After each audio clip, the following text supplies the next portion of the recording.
हाँ जी। अब हम दोस्तों बात करते हैं बाबर के सेकंड पार्ट की, क्योंकि मैंने जैसे आपको बताया था कि बाबर किन किन परिस्थितियों से निकलता हुआ कंधार से काबुल पहुंचा, और अब काबुल से आज हम बात करेंगे भारत में आगमन बाबर का भारत में आगमन। क्योंकि हमने देखा कि बाबर की जो आत्मकथा थी, क्या थी बाबर की आत्मकथा? बाबर की आत्मकथा का नाम क्या था? बाबरनामा। इस बाबरनामा के अंदर इसने भारत के 5 मुस्लिम राज्यों का उल्लेख किया है। कितने? 5 मुस्लिम और 2 हिंदू राज्यों का उल्लेख किया है। 5 ये मुस्लिम कौन कौन से थे ये देखिए। एक तो था इसमें बहमनी, एक इसमें था बंगाल, एक इसमें था गुजरात, और चौथा जो इसमें था वह था मालवा और दिल्ली। ये 5 बाबर ने अपनी आत्मकथा में मुस्लिम रियासतें भारत में बताई थी, और 2 बताए थे हिंदू राष्ट्र। तो हिंदू राज्यों के रूप में अगर हम देखें तो एक का नाम तो था मेवाड़ और दूसरे का नाम था विजयनगर। इन 2 हिंदू राज्यों का बाबर ने अपनी आत्मकथा में क्या है उल्लेख किया था। अभी बाबर ने अपनी आत्मकथा में यह भी बताया था कि मैंने भारत पर टोटल 5 आक्रमण किए थे। कुल कितने आक्रमण किए थे इसने? 5 आक्रमण किए थे। इसने 1519 से लेकर 1524 तक भारत पर 4 आक्रमण किए थे इसने, और 5वां जो आक्रमण था वो पानीपत के युद्ध के साथ ही इसकी भारत में सत्ता क्या हो जाएगी? स्थापित हो जाएगी। अब हम बात करते हैं कि इन 5 आक्रमण के दौरान ये भारत में कैसे पहुंचा। तो हमने देखा कि बाबर अपने कठिन परिस्थितियों का सामना करता हुआ यह किसकी ओर बढ़ रहा था? भारत की ओर बढ़ रहा था। इसका पहला आक्रमण जो है बाबर का वो 1519 में हुआ था। कब हुआ था? 1519 के अंदर। 1519 में बाबर ने बाजौर पर आक्रमण किया था। बाजौर पर आक्रमण कर इसने भेरा के किले को जीता था। किस किले को जीता था? भेरा के किले को जीता, और इस भेरे के किले को जीतने के साथ ही यहां का जो शासक है वो हिंदू बेग को बनाया था। यहां का शासक किसको बनाया था? हिंदू बेग को बनाया गया था। दोस्तों इसी युद्ध के अंदर बाबर ने भारत में पहली बार गोला बारूद का प्रयोग हुआ है। किसका प्रयोग हुआ है? गोला बारूद का प्रयोग हुआ है पहली बार। किस युद्ध में? बाजौर के युद्ध के अंदर। तो इसी जीत के साथ ही ये कहते हैं कि बाबर ने 1519 में बाजौर को जीता, और बाजौर के साथ साथ उसने किसको जीता? बेरा के किले को जीता। 1519 के बाद इसके लगातार आक्रमण बढ़ते रहे, लेकिन 1524 में इसने मुल्तान और दीपालपुर को जीता था। किसको जीता था? मुल्तान और दीपालपुर को जीता। इन 2 को जीतने के साथ ही इसे भारत में आने का न्योता मिला। इसको भारत में आने का न्योता 2 प्रश्नों ने दिया था। भी एक तो था राणा सांगा, क्योंकि इस बात का उल्लेख यह अपनी आत्मकथा में करता है कि राणा सांगा ने मुझे भारत में आने का क्या दिया था? न्योता दिया था इसने। दूसरा है दौलत खां लोधी। दौलत खां लोधी, यह कहा जाता है कि दौलत खां लोधी का पुत्र था जिसका नाम था दिलावर खां। इस दिलावर खां के साथ ये जो इब्राहिम लोधी था, दिल्ली सल्तनत का जो शासक था, उसने कोई बदतमीजी की, वहां पर अच्छा व्यवहार नहीं किया। तो इससे दुखी होकर बाबर को भारत में आने का न्योता दौलत खां ने दे दिया था, और यह कहा कि आप भारत में आइए, दिल्ली को जीतिए और मुझे दे दीजिए। लेकिन ऐसा नहीं हुआ। इसका पूर्णतः उल्टा हो गया कि बाबर स्वयं दिल्ली के अंदर क्या है? शासक बन बैठ गया था यहां पर। तो अब देखिए इसके 5वें आक्रमण की कहानी में कैसे बाबर ने भारत में अपनी सत्ता स्थापित की। तो हम देखेंगे कि बाबर का जो 5वां युद्ध है, 5वें युद्ध के साथ ही बाबर ने भारत में मुगल सत्ता की क्या कर दी थी? स्थापना कर दी थी। किसकी स्थापना कर दी? मुगल सत्ता की स्थापना की। तो देखो बाबर के युद्ध याद करने के लिए अगर हम देखें तो एक छोटा सा ट्रिक है जो आपको बहुत काम आएगा। क्या आएगा कि पानी पियो, पानी पियो, खाना खाओ, चलो घर। क्योंकि बाबर जब भारत में आएगा तो इसके 4 युद्ध हैं जो सबसे महत्वपूर्ण माने जाते हैं। भी वो पानी से बन गया पानीपत, कौन सा बन जाएगा? पानीपत का युद्ध बन जाएगा। खाना से बन जाएगा खानवा का युद्ध, चय से बन जाएगा चंदेरी का युद्ध, और गय से बन जाएगा घाघरा का युद्ध। ये देखिए ये 4 युद्ध हैं। इन 4 युद्धों के कारण ही बाबर ने भारत में अपनी सत्ता भी स्थापित की और मुगल सत्ता भी स्थापित की, और इसी मुगल सत्ता ने भारत पर सैकड़ों वर्षों क्या किया था? शासन किया था यहां पर। तो अब हम इनकी क्रम वाइज युद्धों के अनुसार क्या करेंगे, अब बात करेंगे। तो देखिए इसके पहले युद्ध की बात। पहले युद्ध की बात अगर हम देखें तो पहला युद्ध इसका कौन सा था? पानीपत का। पानीपत का प्रथम युद्ध। पानीपत का प्रथम युद्ध कब हुआ था? 1526 को, 21 अप्रैल 1526 को यह लड़ाई हुई थी बाबर वर्सेस इब्राहिम लोदी। इन दोनों के बीच में युद्ध हुआ और यह कहते हैं कि बाबर ने तुलगमा और उस्मानी इन 2 विधियों के कारण ही इसने इस इब्राहिम लोदी को क्या कर दिया था? हरा दिया था। क्या कर दिया था? हरा दिया था इसको हराया गया। तो ये 3 क्वेश्चन बनते हैं इसमें। एक तो ये कि दिल्ली सल्तनत का पहला सुल्तान जो क्या है युद्ध स्थल पर मारा गया, तो वो कौन सा था? इब्राहिम लोदी था एक तो। दूसरी बात ये कि इसके साथ ही एक ग्वालियर का शासक और था जिसका नाम था विक्रमजीत सिंह। क्या नाम था? विक्रमजीत सिंह। यह भी युद्ध स्थल पर क्या है? मारा गया था। और इसी विक्रमजीत सिंह के परिवार से हुमायूं ने कोहिनूर का हीरा प्राप्त किया था। भी क्या किया था? कोहिनूर का हीरा प्राप्त किया था। तो इसके साथ पहले ही युद्ध में हमने देखा कि जीत किसकी हो गई? इब्राहिम लोदी की हार हुई और बाबर की जीत हो गई इस युद्ध के साथ ही। इस युद्ध में जीतने के साथ ही बाबर को इस बात का सुनिश्चित हो चुकी थी कि भी अब मैं भारत में शासन स्थापित कर सकता हूं। लेकिन भारत में बाबर अपना शासन स्थापित करने के लिए जरूरी था राजपूतों की शक्ति को नष्ट करना।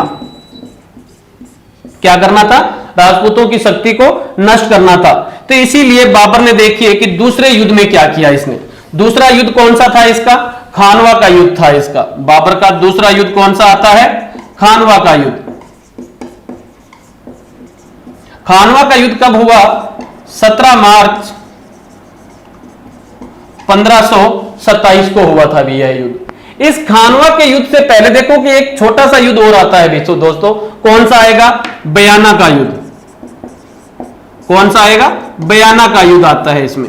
बयाना का युद्ध हुआ था 16 फरवरी 1527 को हुआ था भी यह युद्ध भी। यह युद्ध हुआ था महाराणा सांगा वर्सेस बाबर की सेना के मध्य। बाबर की सेना के मध्य हुआ था भी यह युद्ध।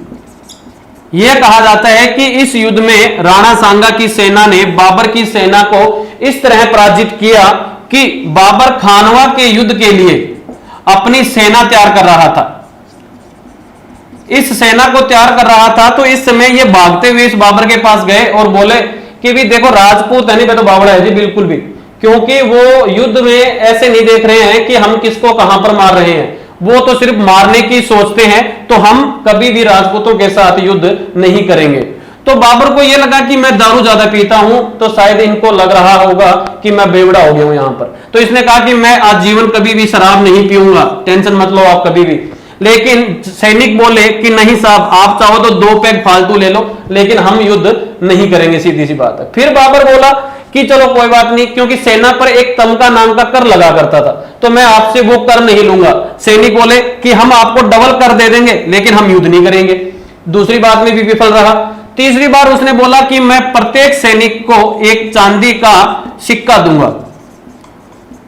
जनता जो सैनिक थी वो बोली कि साहब हम जीवित ही नहीं बचेंगे तो चांदी का सिक्का किसके काम आएगा। तो बाबर ने देखा कि मेरी सेना का जो हौसला है वो पूर्णतः क्या हो चुका है, खत्म हो चुका है। तो बाबर ने इस युद्ध के लिए एक नारा दिया जिसे कहा जाता है जिहाद। तो खानवा के युद्ध में बाबर ने जिहाद का नारा देते हुए अपनी सेना को क्या किया, तैयार किया। सेना इस युद्ध के लिए तैयार हो गई और इसी समय बाबर का एक ज्योतिष था जिसका नाम था मोहम्मद शरीफ। क्या नाम था इसका? मोहम्मद शरीफ। इसने भविष्यवाणी की थी कि बाबर तू इस युद्ध के अंदर क्या है, हारेगा, क्योंकि तेरे नक्षत्र गण जो हैं वो तेरे इक्वल नहीं है। लेकिन इसने इस ज्योतिष की बात पर कोई ध्यान नहीं दिया और अपनी सेना को तैयार कर 17 मार्च 1527 को खानवा के मैदान में पहुंच गया। अब इस खानवा के मैदान में पहुंचा तो इधर से कौन पहुंच गया? महाराणा सांगा पहुंच गया। यहां पर महाराणा सांगा ने भी इस युद्ध के लिए पाती परवण प्रथा का क्या किया था? निर्वहन किया था। कौन सी प्रथा का निर्वहन किया था? पाती परवण। पाती परवण प्रथा होती है भी प्रत्येक हिंदू राष्ट्र के राजा को एक ही छत्र के नीचे खड़े होकर युद्ध करने की जो हम ललकारते हैं, तो वो जो प्रथा आती है वो किस में आती है? पाती परवण प्रथा में आती है भी।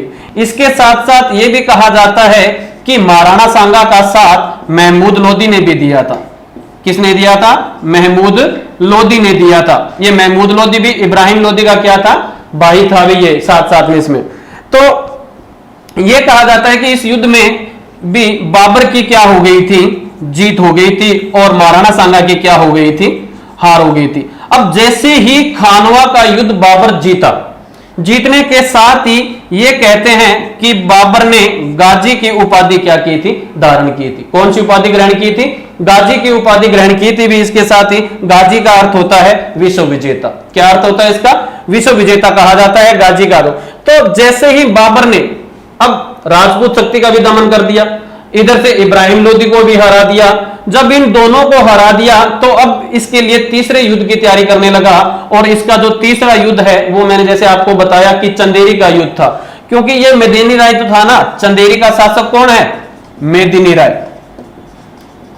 कौन है? मेदिनी राय। ये मेदिनी राय कहां का शासक है? चंदेरी का। इस मेदिनी राय ने किसका साथ दिया था? महाराणा सांगा का साथ दिया था। देखो, चंदेरी बाबर का तीसरा युद्ध था। कौन सा युद्ध था इसका? तीसरा युद्ध माना जाता है। चंदेरी पर आक्रमण करने के बाबर के कारण देखे क्या? यह कहा जाता है कि जो मेदिनी राय था यह कहां का शासक था? चंदेरी का। तो बाबर ने क्या कहा? बाबर ने इस मेदिनी राय को यह कहा कि भी चंदेरी तू मुझे दे दे, मैं तुझे इस चंदेरी के बदले शमशाबाद दूंगा। लेकिन मेदिनी राय ने इस शमशाबाद को लेने से क्या कर दिया? मना कर दिया। जब इसने मना किया तो बाबर ने इस मेदिनी राय पर भी आक्रमण किया और जिसे कहा जाता है चंदेरी का युद्ध। यह चंदेरी का युद्ध हुआ था 28 जनवरी 1528 को हुआ था। अभी कब हुआ था? 28 जनवरी 1528 को चंदेरी का युद्ध हुआ। और इस युद्ध के अंदर भी यह कहा जाता है कि बाबर ने जिहाद का नारा दिया। इसी मेदिनी राय को मालवा के शासकों का निर्माता भी कहा जाता है। भी किसको कहा जाता है? मेदिनी राय को। क्या कहा जाता है? कि यह मालवा के शासकों का क्या था? निर्माता था। और यहां की जो रानियां थी उन्होंने क्या किया था? जोहर किया था। भी इसी के साथ ही इस चंदेरी पर अधिकार किसका हो गया?